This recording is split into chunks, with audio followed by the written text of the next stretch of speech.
And so Israel retaliated by striking parts of Lebanon, killing 52. A rumor can circle the globe in minutes. In a war, that speed is not a side story. It becomes the story.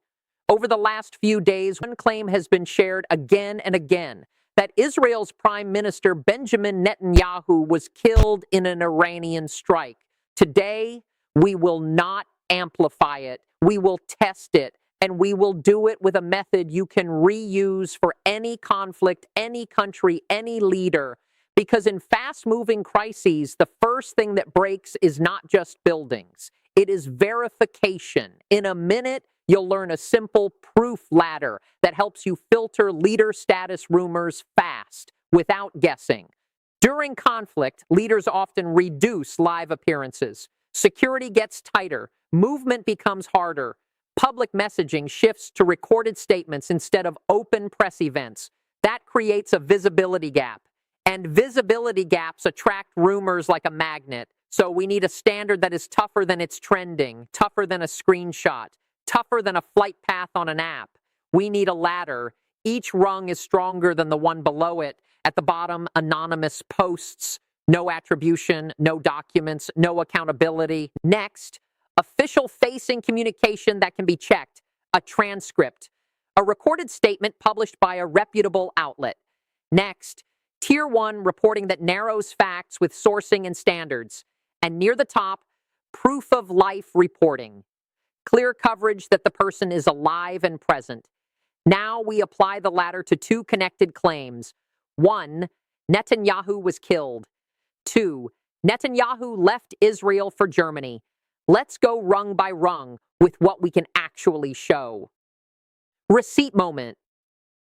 There are 3 core receipts in this case: a transcript of a recorded statement, a Tier 1 report about a government aircraft, and Tier 1 proof of life footage. First receipt, the recorded statement. A reputable outlet published an English transcript of a recorded message attributed to Netanyahu, tied to the escalation and strikes on Iran. That matters because it is official-facing communication presented in a checkable form. It does not answer every question. A transcript is not a live appearance. It does not tell you exactly where a person is standing at that moment. But it is a rung above anonymous rumor. In a minute, you'll see why recorded messages can still create the exact gap rumors need to grow. Here is the key point. Recorded statements can exist even when live public visibility is limited. So if the public does not see a leader on camera for a stretch of time, some people fill the gap with a dramatic conclusion.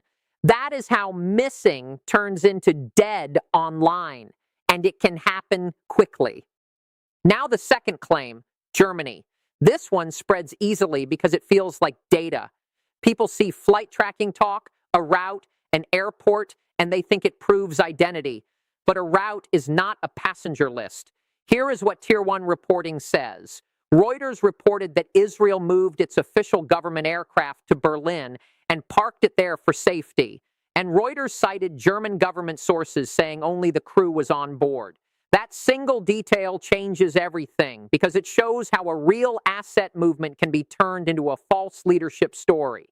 The plane can be in Berlin, that can be true. But the leap, therefore the Prime Minister is in Berlin, does not hold. So the Germany claim remains unverified in our evidence set, and the best reporting we have undercuts the core assumption. Receipt moment. The sentence that matters is short. Only crew were on board. That is stronger than 1,000 reposts. Next, we move to the strongest rung, proof of life, and then we talk about what gets lost when rumors take over. Now, the strongest rung. Reuters published proof of life reporting showing Netanyahu visiting a strike site in Beit Shemesh. That is the difference between the internet thinks and we can verify. And Reuters' description of that visit includes casualty figures attributed to Israel's ambulance service. At least 9 people killed and 28 wounded. Those numbers matter because they anchor this moment in confirmed harm, not speculation, not identity drama, not social media fog. Now let's do a short micro story, and we will keep it disciplined. No invented details, no extra claims. Micro story 1, human impact. In Beit Shemesh, Reuters reports a site hit by an Iranian missile. At least 9 people are reported killed and 28 reported wounded per Israel's ambulance service. Behind every number is a family. And when the world is busy refreshing rumor feeds, those families are living the real cost. That is why verification is not a luxury. It is respect for reality. In a minute, we'll map who benefits from the confusion and who pays for it. So why do these rumors spread even when receipts exist? Because receipts take time to reach everyone. And the rumor does not need time. It only needs attention. Now, the stakeholder map, who benefits, who loses, and who is exposed. Who benefits first? Disinformation actors benefit from gaps. A dramatic claim, dead, missing, escaped, travels faster than careful language. Some analysts also benefit in a legitimate way by teaching the public what real verification looks like. This case is a clean example. Crew only is a rare, precise detail that helps people learn the difference between movement and meaning. Who loses? The general public loses when trackable becomes true. A flight path can look like evidence, but it can mislead without passenger confirmation. Newsrooms and responsible creators also lose time. They get pulled into defensive corrections. Instead of explaining events, they end up cleaning up speculation. Who is exposed? Civilians are exposed to the direct harm of strikes. The casualty and injury figures tied to the Beit Shemesh visit bring that into focus. Governments are also exposed because normal security actions, like protecting a state aircraft, can be framed as panic or escape online. Micro story 2, information impact. Picture the moment the plane story starts trending. A route appears. People rush to interpret it. Then one line of confirmed reporting lands. Only crew were on board. In that moment, you can watch a rumor collapse if people are willing to update their beliefs. That if is the real battleground. Next, we explain the second-order effects, what these rumors change even when they are wrong. Second-order effects are the consequences after the claim. First, standards get weaker. If audiences get used to unsourced leader-dead posts, the next rumor needs even less proof to spread. Second, recorded messaging becomes a vulnerability. Recorded statements can be real, but because they do not show live presence, they can leave room for speculation. Third, plane spotting becomes political storytelling. An aircraft move becomes a narrative about leadership, courage, or collapse without evidence of who was on board. Fourth, attention shifts away from real impacts. Casualties, injuries, and public safety become background noise while the internet debates identity rumors. So what should your viewer do next time? Here is a watch list. 4 checks, simple, calm, repeatable. Check 1. Is there a checkable official-facing statement or transcript from a reputable outlet? If yes, that's a rung above rumor. Check 2. Is there Tier 1 reporting that narrows a key detail with attribution? In this case, crew only is that detail. Check 3. Is there proof of life reporting? In this case, the Reuters visit is that rung. Check 4. Is there an attributable denial reported by a credible outlet rather than a screenshot of a screenshot? In this case, reporting cites an office dismissal of a related unclear claim as fake news. And one more rule, don't overcorrect. Sometimes people swing from rumor is true to everything is fine. But reality is usually sharper than that. A rumor can be wrong and the visibility gap can still be real. Recorded statements can exist, and live appearances can still be limited.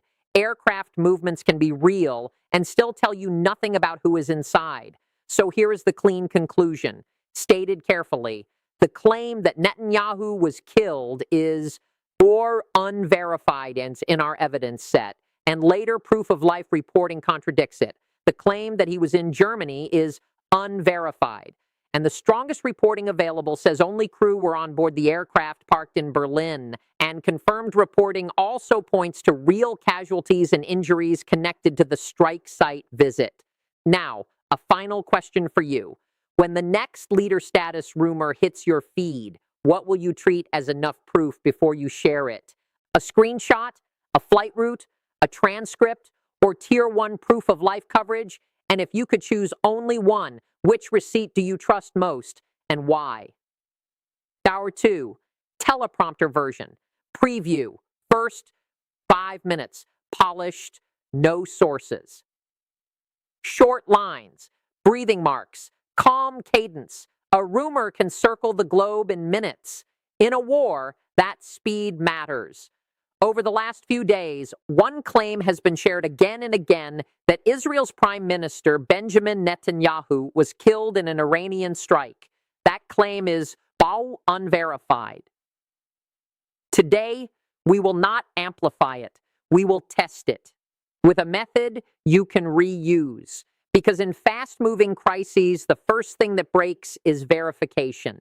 In a minute, you'll learn a simple proof ladder. It helps you filter leader status rumors fast. Here is the basic problem. During conflict, leaders often reduce live appearances. Security tightens. Movement becomes harder. Messages become recorded statements. That creates a visibility gap, and gaps attract rumors. So we need a standard. Tougher than it's trending, tougher than a screenshot, tougher than a flight path, we need a ladder of proof. Bottom rung, anonymous posts, no attribution, no documents, no accountability. Next rung, official-facing communication, a transcript, a recorded statement published by a reputable outlet. Next rung, Tier 1 reporting. That narrows facts with attribution. Top rung, proof of life coverage, clear reporting the person is alive. Now we apply the ladder to 2 claims. Claim 1, he was killed, unverified. Claim 2, he left Israel for Germany, unverified. First receipt, a published transcript of a recorded statement. That matters because it's checkable. It's official-facing communication. It does not prove everything. A transcript is not a live appearance. It does not give you a live location, but it is stronger than rumor posts. In a minute, you'll see why recorded messages can still create the gap rumors need. Here's the gap. Recorded statements can exist even when live visibility is limited. So not seen can turn into dead online, fast, without evidence. Now the Germany claim. This spreads because it feels like data. People see a route and they assume identity. But a route is not a passenger list. Tier 1 reporting says Israel's official government aircraft was parked in Berlin for safety. And crucially, only the crew was on board. That is the hinge. The plane can be in Berlin. That can be true. But that does not prove the Prime Minister was inside. So the Germany claim remains unverified. Next, we move to the strongest rung, proof of life coverage.